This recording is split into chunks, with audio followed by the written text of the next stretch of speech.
মাক 6 গতিতে হাইপারসনিক বড় বিমান উড়িয়েছে চীন। বিমানটির একটি প্রোটোটাইপ গোবি মরুভূমিতে পরীক্ষার সময় ওই অবিশ্বাস্য গতিতে পৌঁছেছে। অস্বাভাবিকভাবে বড় বা ভারী শরীরের হাইপারসনিক বিমানটি আকাশে যে গতি তুলেছিল তা দিয়ে এটি চীনের বেইজিং থেকে যুক্তরাষ্ট্রের নিউ ইয়র্কে মাত্র 2 ঘণ্টায় যেতে পারবে। বর্তমানে একটি যাত্রীবাহী বিমান বেইজিং থেকে নিউ ইয়র্ক 11,000 কিলোমিটার পথ যেতে 12 থেকে 14 ঘণ্টা সময় নেয়।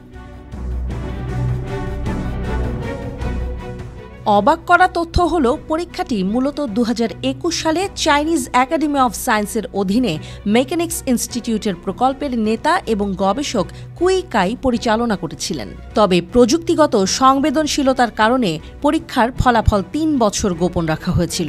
10 December Chinese academy of sciences চীনা সোশ্যাল মিডিয়াতে কুইয়ের মন্তব্য এবং বিমানটির প্রোটোটাইপের একটি ভিডিও শেয়ার করেছে।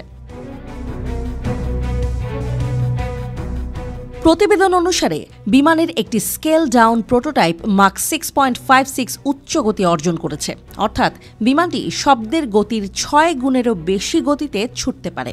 মাত্র 6 বছর আগেও এমন বিমান তৈরি অসম্ভব মনে করা হয়েছিল। বিজ্ঞানীরা পরীক্ষামূলক বিমানটিকে ভারী শরীর দিয়ে তৈরি করেছে।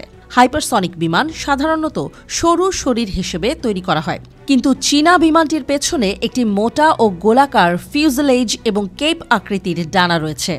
বিজ্ঞানীদের আশা, ভবিষ্যতে হাইপারসনিক বিমান বর্তমান জাম্বো প্লেনের মতো পণ্য সম্ভার বা যাত্রী পরিবহন করতে পারবে। প্রায় 20 মিনিটের পরীক্ষামূলক ফ্লাইটটি স্পষ্টতই বিমান ডিজাইনারদেরকে আশার আলো দেখিয়েছে। এতদিন ওড়ার গতি যত বাড়ানো হয়েছে, বিমানের কেবিনের মধ্যে ব্যবহারযোগ্য স্থানের পরিমাণ কমাতে হয়েছে। অত্যন্ত অল্প অভ্যন্তরীণ স্থানের কারণে এখনকার যেসব হাইপারসনিক বিমান মাক 5-এর চেয়ে বেশি গতিতে ছুটতে পারে, সেগুলো কেবলমাত্র ক্ষেপণাস্ত্র বহনে এবং মনুষ্যবিহীন রিকনেসেন্স বিমানের মতো সামরিক উদ্দেশ্যে ব্যবহৃত হয়।